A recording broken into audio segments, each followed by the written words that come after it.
Selamünaleyküm arkadaşlar. Farabi Online Dershanesi'ne hepiniz hoş geldiniz.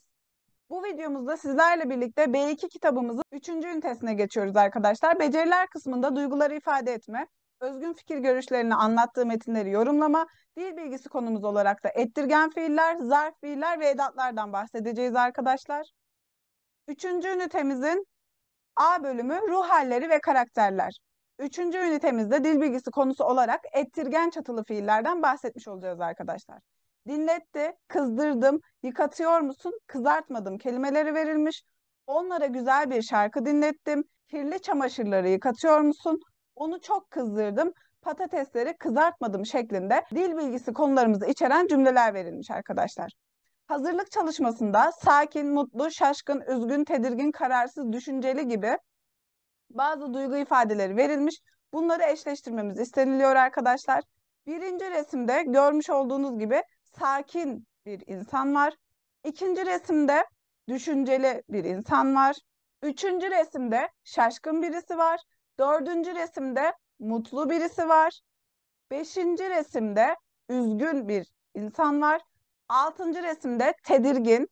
Yedinci resimde ise arkadaşlar kararsız bir insanın yüz ifadeleri verilmiş. Bunları bu şekilde eşleştirebiliriz. Şimdi ise arkadaşlar okuma metnimize geçelim. Kişilik ve karakter. Kişilik insanları birbirinden ayırt eder. Kişiliği insanın bedensel, düşünsel ve ruhsal özellikleri oluşturur. Kişilik insanın kendisine ve çevresindekilere bakış açısını, ilişkilerini kapsar. İnsanları anlatırken mutlu, üzgün, karamsar, endişeli, heyecanlı, cesur gibi kavramlar kullanırız. İnsanların kişilikleri farklı olduğu için konuşma tarzları, giyimleri, yürüme şekilleri ve ses tonları gibi özellikleri de farklıdır. Kimi insanlar çok soğukkanlıdır. Bu tip insanlar çok kötü olaylar karşısında bile sakin olur ve yanındakileri sakinleştirip rahatlatır. Bazıları da tam tersi çok heyecanlıdır. Böyleleri çok çabuk panikledikleri için çevresindeki insanları da korkutur. Bazı insanlar ise çevrelerine göre hareket eder ve farklı ortamlarda farklı davranışlar sergiler. Gerçek yüzlerini göstermez ve insanları kandırırlar. İçi dışı bir insanlar da vardır. Bu insanlar her zaman gerçek yüzleriyle dolaşır. Hiç kimseyi kandırmaz, tam tersine yardımsever olurlar. Çabuk kızmak, sıkılmak, öfkelenmek, neşelenmek, hareketli ya da sakin ve benzeri olmak bireylere göre değişir. Kısacası insanların huyları ya da mizaçları kişiliklerin sadece bir yanını ya da bir öğesini oluşturmaktadır. Bireyin karakterleri çevresinin değer yargılarından etkilenir. Karakter, aile, okul ve çevre içinde çocukluk çağından itibaren gelişmeye başlar. Çocukluk dönemlerindeki problemler, olumsuz çevre koşullarıyla birlikte olumsuz kişiliklerin ortaya çıkmasına neden olur. Bu kişiler bütün yaşamları boyunca kendi iç dünyalarıyla ve çevreleriyle çatışma yaşar. Bu kişilerin davranışları daima toplumun değer yargılarına ve ahlak kurallarına zıttır. 18. yüzyılda yaşamış ünlü bilim insanı ve mutasavvıf Erzurumlu İbrahim Hakkı, Marifetname isimli kitabından insanların dış görünüşüne göre karakter analizi yapar. Ona göre uzun boylular saf ve akıllıdır. Kısa boyluların hilesi çoktur. Sert saçlı insanlar keskin zekalı olur. Seyrek saçlı insanlar ise anlayışlı, bilgili ve zarif kişilerdir. Büyük başlı insanların aklı çok olur. Eğer bir insanın alnındaki kırışıklıklar uzunsa o insan anlayışlı olur. Kırışıklığı azsa cömert olur. Büyük kulaklı insanlar cahil ve tembel olur. Orta büyüklükte kulaklı insanlar ise dürüsttür. Mavi gözlü insanlar zeki, ela gözlüler ise edepli olur. Uzun burunluların anlayışında biraz kıtlık vardır. Kısa burunlular ise korkak olur. Burnunun ucu top gibi olan kişi neşeli olur. Küçük ağızlı insanlar güzel olur ama böyle kişiler korkaktır. Büyük ağızlı insanlar ise yiğit olur. Şeklinde bir okuma metnimiz verilmiş arkadaşlar. Okuma metnimize göre 4. hazırlık çalışmamızda aşağıdaki cümleler doğru ise D, yanlış ise Y yazalım. Kişilikler insanları birbirinden ayırır. Doğru. İnsanların kişiliklerindeki farklılıklar hareketlerini de etkiler. Doğru. Soğukkanlı insanlar çabuk panikleyip insanları korkuturlar. Yanlış. Metinde ne diyordu arkadaşlar? Soğukkanlı insanlar olaylara karşı çok aşırı tepki vermezler, sakindirler. İnsanın hayatındaki olumsuzluklar insanın kişiliğini etkiler. Metne baktığımız zaman arkadaşlar insan hayatındaki çevresel faktörler kişiliğini etkiliyordu. Buna da doğru yazıyoruz. Yukarıdaki metinde marifetnameye göre bazı özelliklerden bahsedilmişti arkadaşlar.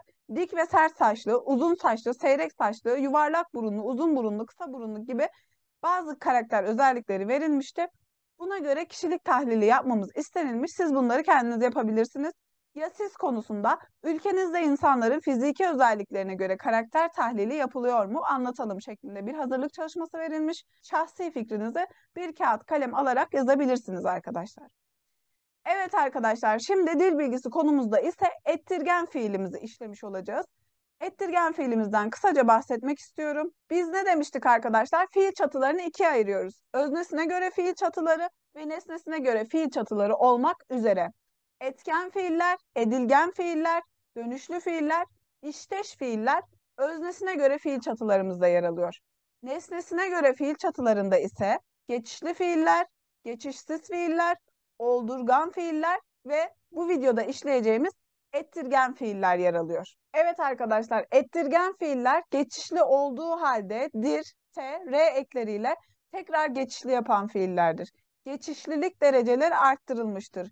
Fiili bir başkasına yaptırma söz konusudur. Şimdi arkadaşlar geçişli ve geçişlilik dereceleri deyince biraz kafanız karışabilir.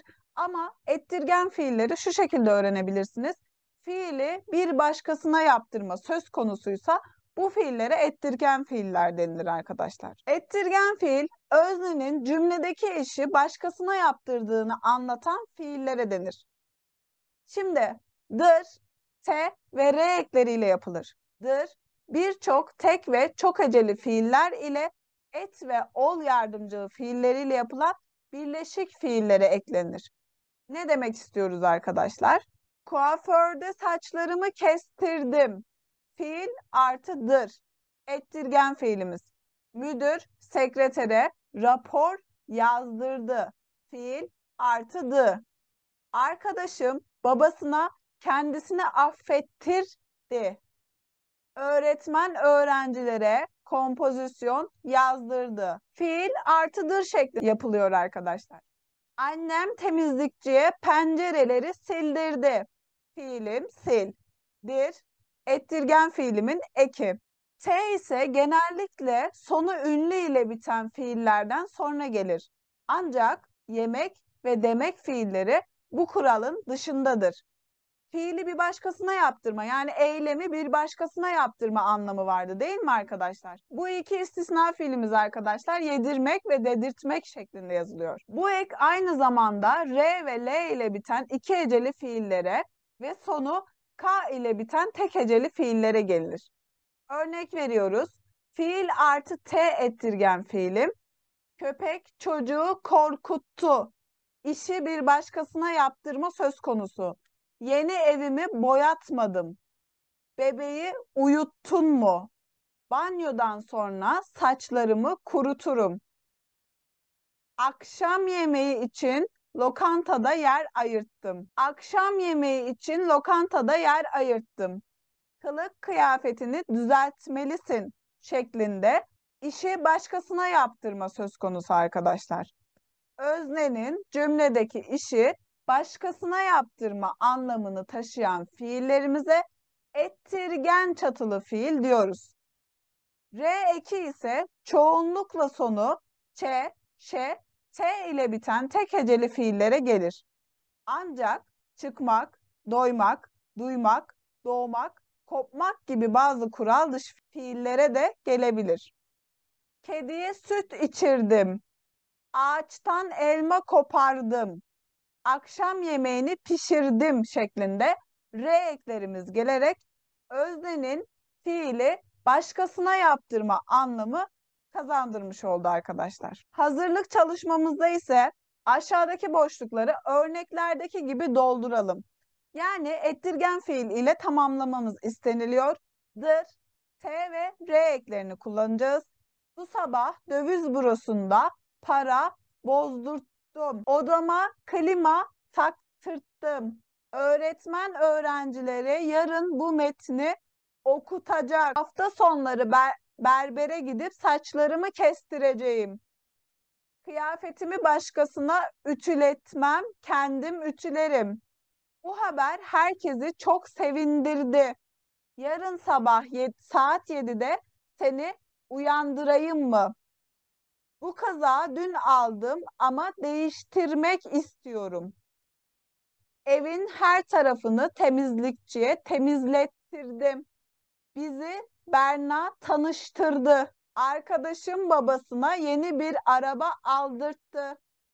Kardeşimi her zaman annem yatırır. Bu vazoyu kim düşürdü?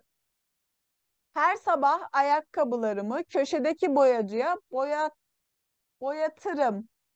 Öğretmen tahtayı bana sildirmedi, Ahmet'e sildirdi. Trafik polisi hızlı giden sürücüleri durdurur şeklinde hazırlık çalışmamızı tamamlıyoruz arkadaşlar. Yazma çalışmamızda evleneceğiniz kişinin nasıl özelliklere sahip olmasını istersiniz? Aşağıdaki maddelere göre yazalım. Karakter, fiziksel özellik, iş ve eğitim şeklinde hangi özellikleri isteyeceğinizi kağıt kalem kullanarak yazmanız isteniliyor arkadaşlar. İnsanların kişisel özellikleri ve fiziksel özellikleri olmak üzere iki tür özellik vardır. Karakteristik özellikleri bencil olması, cömert olması, cimri olması ve benzeri şeklinde devam eder. Fiziksel özellikler ise dış görünüşü temsil eder. Göz rengi, ten rengi, dudakları, kaşları, gözleri, boyu posu şeklinde bu özellikler fiziksel özellik olarak adlandırılır. Konuşma etkinliğimizde sizce iklim ve coğrafyanın insan karakterleri üzerinde etkisi var mı şeklinde bir konuşma çalışmamız verilmiş arkadaşlar. Burada üç tür insan var. Asya, Avrupa ve de Afrika coğrafyasında yetişen üç tür insan verilmiş. Bunların fiziksel ve karakteristik özelliklerinin farklılıklarını siz kendinize göre söylemeniz istenmiş arkadaşlar. Bu şekilde B2 kitabımızın 3. ünitesinin ikinci kısmına geçmiş oluyoruz arkadaşlar. Evet arkadaşlar, bu videomuzda A bölümümüzü bitirmiş bulunuyoruz. Bir sonraki videomuzda görüşmek üzere. Allah'a emanet olun.